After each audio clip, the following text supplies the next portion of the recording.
Listen up, get ready, I'm not gonna take no more. There's a revolution, a revelation going on in my soul. Buckle up, get ready, we're not gonna sit back. Well, welcome back to more Live from the Heartland, and it really gives me a lot of pleasure to bring on two fellows who have been making a movie about the blues. It's called Born in Chicago. It's a soulful documentary film that chronicles the passing of the torch from the Chicago blues musicians to younger white kids from the suburbs. It's really beautiful. I got these two guys coming on to talk about it, John Anderson and Bob Sarles. I hope I pronounced that right. You got it. I watched the film this morning, and it reminded me. It's got these young fellows in there, whether it be Butterfield, whether it be Bloomfield, Charlie Musselwhite, et cetera, et cetera. It brought back a lot of memories. I first remember meeting Charlie Musselwhite in the Jazz Record Mart. I was doing a paper on the socialization of the Negro jazz musician off of a Downbeat article I'd read about reverse prejudice in jazz. And Charlie Musselwhite was there. And I remember Mike Bloomfield. We brought a couple of blues guys to Lake Forest College back in the day. And I used to go down to the Blue Flame at 39th and Drexel to see Paul Butterfield. So in the movie, you're making all these connections, all these people are emerging. It's really a wonderful flick. So without me talking anymore, I'm going to turn it over to John Anderson and Bob Sarles. Why don't you tell us how this movie came to be? Well, thanks, Michael. In 2008, I shot a concert at Park West starring Chicago Blues Reunion. I shot it along with Tim Martin, the executive producer of the film. And CBR is Goldberg, Gravenitis, Siegel, and Mandel. Incredible show. It's available commercially as Chicago Blues Reunion Live, I think. And it was set to just be a concert film, but then as we did the interviews that were supposed to be part of the DVD extras, we realized, I already knew this, but it became even more clear that this story had to be told in a film, and we started shooting it. Barry Goldberg was my wingman, and we traveled all over the country gathering the interviews, and I think the screening you described was in 2010, okay? It was at the Front Row Cinema at Columbia College. That was where we showed the first cut. And at that point, Barry showed it to his buddy, Elliot Roberts, who showed it to his client, Neil Young, who showed it to Bob Dylan, and they all liked it. And that was enough incentive we needed to keep going out and shooting. And that was when we shot Hubert Sumlin and Steve Miller and so forth. And they all just filled in their angles on this amazing story of these tough white kids who took the blues to rock and roll. But the film was done. It was circulating. It played at South by Southwest and Lincoln Center and a couple other places. It played at the Vic in town.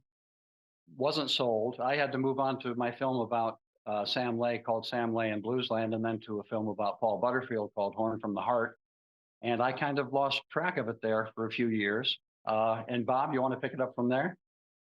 Well, after John had left the project because of his schedule, the film went through a number of hands, and it evolved from the initial idea of doing a concert film, which had more background material built into it to give some context to what we were seeing. And over the years, as different people worked on it, it became more of a historical documentary. But everyone was working with the previous cuts as it was evolving into a new film, and it got to a point of diminishing returns, where it wasn't quite working.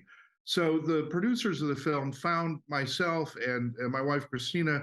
We had some heat at that moment from another film that we had done at the time, and they asked if we could fix it. Meaning trouble or good stuff?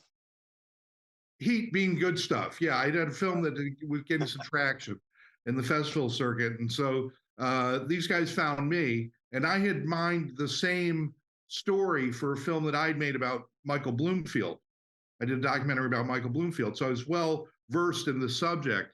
And so with the help of music journalist Joel Sullivan, who wrote an incredible script, he stepped back and told the whole story as an arc. So that became a blueprint for what Christina and I did. And we took John's original footage and and recut it and added our own footage and did some new original research and came up with what's now the version of the film that we're releasing, which is more of a historical I documentary. think I probably had confused it. I don't know if I did see the earlier version. What I was thinking of that when one of you were on the show was the Porn from the Heart film. Oh, That was yeah. John's Paul Butterfield film. Yeah, that's what I confused it with that.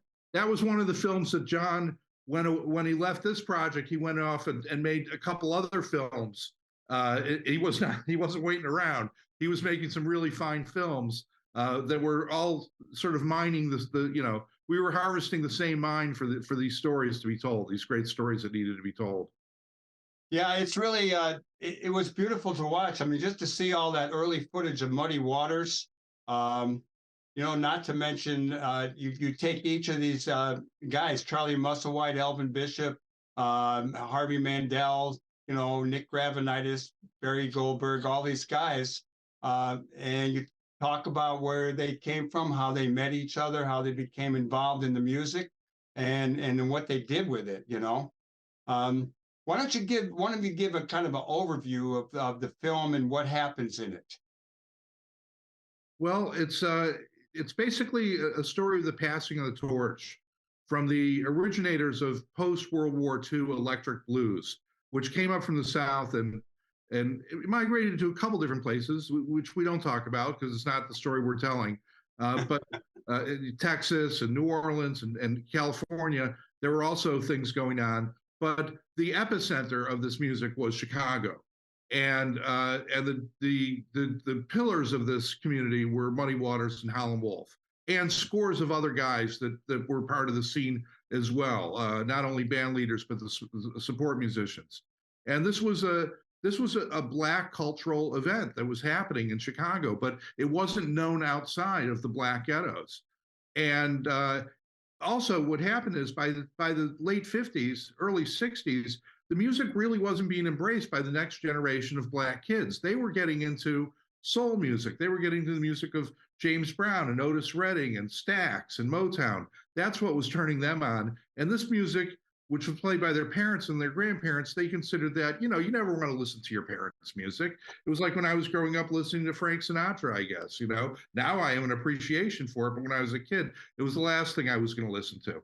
So it took this group of middle-class white kids, mostly from the suburbs, who had migrated to Chicago themselves, attracted by the blues. Their excuse was to go to the University of Chicago, but they were really there to get immersed into the blues scene. And our film is the story about how the originators embraced this generation of white kids and how the torch and the music got passed on, and how it wasn't what we talk about today, cultural appropriation, because it wasn't a theft. It was a gift. It was a gift. Like, play it like this, They taught these guys how to play this music. And also there was a payback, because as soon as these white kids started getting traction in their careers by the mid 60s, and they were playing at good clubs that were paying well, and they were playing at the Fillmore and the psychedelic ballrooms, they immediately turned it around and allowed these guys to have the opportunities. They told the promoters they were working for, you can get, we're covers of the originators, and you should get the originators. And so there was a payback, and these guys had a last chapter in their career that they would have never imagined otherwise. So it's really a beautiful story about the passing of the torch. Yeah, I really love. Go ahead. Well, and to see it, you can hear it in the music. You can certainly hear the way that Muddy and Wolf and all the original guys from Chicago's music lives on in the stars of our film's music. And where it really hit home for both of us, and especially for me, was to see these guys together, to see Barry Goldberg show up into a room where we have the camera set up for Hubert Sumlin to sit down in, and those two interact with each other and love each other. That is a big part of what the film is about too. I love that part in there where Bloomfield gets Bill Graham to start bringing in Muddy Waters and, all these other guys. Right. It was, they did a great thing, not only the music they made, but they were, advocates for the whole scene. And I think you say it in the film that all of these prominent blues guys in Chicago did have a more comfortable older life than probably they would have had. Graham would book them into his palaces while they were out there. And one thing that didn't make it into the version of the film is what the Chicago guys did. They did something called Fathers and Sons. Do you remember that? Oh, I remember that. I didn't go to that concert, but I have a photograph or some photographs that Al Cost took at that event. Yeah. Yeah, I got the album.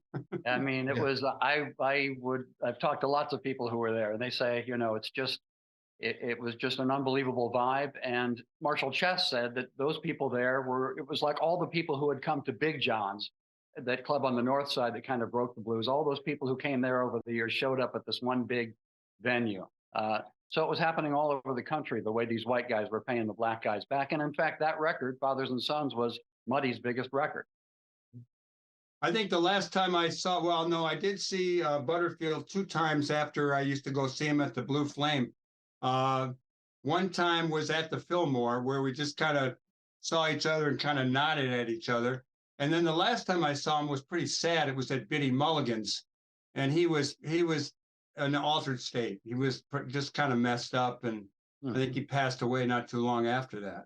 Where are all these guys now? I mean, you did one person I didn't mention was Steve Miller. You know, he used to be at Big John's. I remember hearing him play. I think he came out of Texas and went to school in Madison.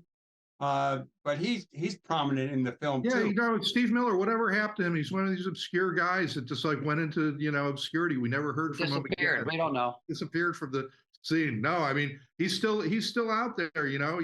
I think he lives in New York these days. And you know, he still does a tour. I know that not so much during the COVID shutdown, but you know, he's still active. And Elvin is still on the road, and Charlie's still on the road. They sometimes play together. You know, sadly, there's been a lot of attrition. A lot of these guys didn't make it. You know, they didn't make it. You know, Bloomfield didn't make it into his 40s, and Butter didn't make it out of his 40s. So, you know, a lot of these guys, they lived a tough life. But I wanted to double back about one of the things. I think one of the things that the younger generation learned from the older generation was a certain amount of just integrity in terms of how you live your life. And I think that is in their music, that their music has integrity, and how they conducted themselves was with great integrity. And that's why I think they felt an obligation to pay it back to the guys that they learned it from, you know? Yeah.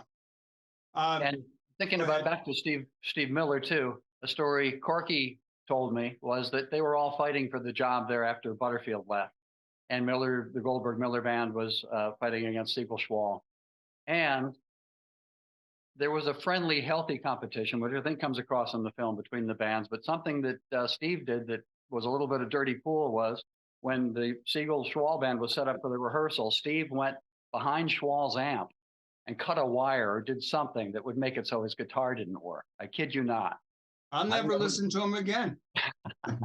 I don't know who got the gig or if they fixed it in time, but just a little, you can't fit everything into the movie.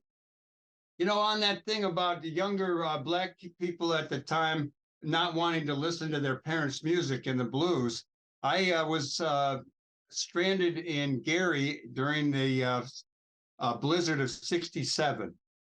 And there were a number of us all on the floor. And one of the people there was Skip James, who was on his way to the University of Chicago Folk Festival. And I got him I said, hey, how about playing some music? So he starts to play, and some younger black people, or mostly guys, started playing their boombox real loud to drown him out. And I did go and talk to them. I said, this is a pretty famous old guy, and it worked out. But there was people weren't interested in that music anymore. And it's, the white kids picked it up, but the blues has had a resurgence, I think, right? I mean, there are blues festivals all over, and what's the state of it? What do you guys see out there? I don't know so much of a resurgence. I think it's always stayed alive. I think there's always been people who have kept the flame alive. I mean, in San Francisco, we had a guy for years. He's still on the radio, Tom Mazzolini. For decades, he had the San Francisco Blues Festival. It wound up, in this century, it kind of died out, but it was the longest running blues festival for years. And other people pick up the flame. carried on. And I see it now in younger musicians, and I'm heartened by seeing a number of younger Black musicians breaking Right. the blues too, which you didn't see for a number of years. But now you are seeing younger Black men and women embrace this music. And I don't think, I think its day as a popular music like jazz. I think it's past, but I don't think it's ever going to die. I think there's always going to be people who appreciate it and play it, and I don't think it'll ever die. And you look at Charlie and Elvin, right? Musselwhite and Bishop. They're playing Ravinia this year. Michael, I mean, that's Let's go. Let's meet up there. That would be fun. Well, I think we're trying to arrange a screening that times with their performance there. Well, you mentioned the screening, and I know that you do have an event coming up. I think it's June 9th. Why don't you tell people about it? I think it's going to be at the Cultural Center. That's right. It's part of the Chicago Blues Festival on Friday, June 9th at 1 o'clock at the Chicago Cultural Center, which has been refurbished, a beautiful 200-seat theater. It's free and open to the public, but they suggest reservations. So go to the Blues Festival's website and go through Eventbrite and just give them your name. And it's going to be a wonderful screening, and Bob is going to be there, and I'll be there, and we're going to be joined by Howlin' Wolf's daughters, Barbara and Betty. And Barry Goldberg will be there too, spending a few days with us. So it's going to be a great panel. I wish I would be there too. I'm going to be in El Paso with basketball in the barrio, but I'll be with you in spirit. How about talking a little bit about other projects you might be working on or related projects? Where does this take you? I mean, this movie really is a great education piece. It's so moving. And I'm just wondering what you're working on now, and if as the movie, I assume it's going to take off a little bit, and how you plan to be involved with it. Well, you hope it takes off. Making a movie. I tell people, like, people come to me. That's why we're saying it. We're trying to make it. Well, people come to me all the time pitching ideas about music documentaries they want to make, and I always ask them, like, what's your goal? And if their goal is to make money, I quickly talk them out of it. But if their goal is to spend some money and get a film out because they have a story they want to tell, that's the reason to do it. And we hope that this film finds its audience. It's hitting all the TVOD stream at home platforms on August 1st. That's Google Play and YouTube and all that stuff that you can get your stuff online these days. It'll be available to download and rent. And we've been taking it around. We've been doing a lap on the film festival circuit to try to get the word out and get some word of mouth going on it. So we actually finished this film about two years ago, but because of COVID, its general release has been delayed because we didn't want to do the virtual film festival scene. We wanted to have people see it in person because it really is a crowd pleaser when you do get to see it with an audience. As for me personally, I've got a dozen irons in the fire. We'll see which one catches first. I feel a very strong obligation to finish a film that I've been working on for decades about my dear friend, my late friend Paul Krasner, one of the original Yippies and the publisher of The Realist, who led one time. Very interesting life, and I followed him around for a number of years. Sadly, he passed away just at the beginning of, or just before COVID. And but I'm hoping that I'll be able to put it together. And also, there's other things I can't speak of, but I'm staying busy with other stuff. For me, this was, the first of the three Chicago blues films I worked on. This was what led to the Sam Lay film and to the Paul Butterfield film, and now it's coming out last. I think there might be another film in there to be done on the Chicago blues. I'm thinking about that, and I'm finishing up a film that I'm doing about the Manhattan Transfer vocal group. Well, I'm really honored to meet you guys. And one of the things as an older guy now, I try to do is when I talk to people, I ask them how they got involved, whether it's in their politics or their filmmaking, so that younger people might get a little inspiration. So in a short minute or so, why don't each of you tell us how you got into film and why you're in it and why you like it? How's that? Can do. Take it, Bob. I'll follow. Okay. Well, I was one of these filmmaking brats. In the early 70s, I was running around with a Super 8 camera. It started out with regular 8 and then Super 8. I got into the half-inch Portapak. And in those days, it's hard to imagine, it was only the real weirdos that were doing this stuff because it was expensive, it was clunky, it was a craft, and it wasn't as ubiquitous as today, where everybody's got the technology in their pocket. We were kind of weirdos, and I kind of followed that path through high school and into college, and studied filmmaking in college, and just decided that this was going to be my vocation. As a child of the '60s, I grew up on this music, and it's always been my passion. So I've been very fortunate in my career to combine my love for film with my love for music, and to be able to produce a number of music documentaries. Right on. Always loved music, always loved film, always told people I would try to do something with my life that combined them. And early in my career, MTV came along. I had and have a band called the Cleaning Ladies that were able to use all of my tools to make music videos, which put us on the map. And same thing. I've just continued to seek out projects in music where I could make films. And I've met so many great people, and it's been so far so good. And thanks for having us on. I'm really honored to have you guys on, and I'm inspired, and I'm looking forward to running into you in person and hanging around a little bit and doing more talking. I told a lot of personal things, which I can't help myself.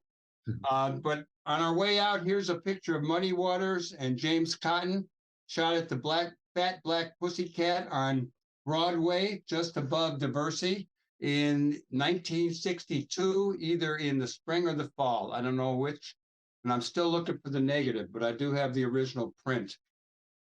Thanks a lot, gentlemen. And once again, let's just tell everybody, the Chicago Cultural Center, Claudia Cassidy Theater, 1 p.m. Friday, June 9th, will be the showing of this film, Born in Chicago. This will be the premiere of this version of the film. This is the first time this film has been shown in Chicago. So we're very excited about it. Do you have any other showings lined up? I mean, have you hit the Music Box or places like that to get it as a feature? Well, I keep pushing for it to be released as a feature. I don't know that the resources are there to make it happen, but we're immediately taking it to the New York Independent Film Festival a couple days after our Chicago screening. And I'm still waiting to hear from about a dozen other film festivals that we've been put it in our hat in the ring to see if we'll get it in. We're batting about 300, which is really good. Not bad at all. The film it's won like buying a lottery ticket trying to get these films into festivals. Bob, you left out that we won Best of Fest at the Palm Springs International Film Festival, and we won Best Director at First Glance Philadelphia. And we were the only U.S. film nominated for the Circle Award at the DC Indie Fest. So momentum is building. You're a hell of a group of guys. Thanks a lot, fellas. Thanks for having us. I'll be seeing you, yeah.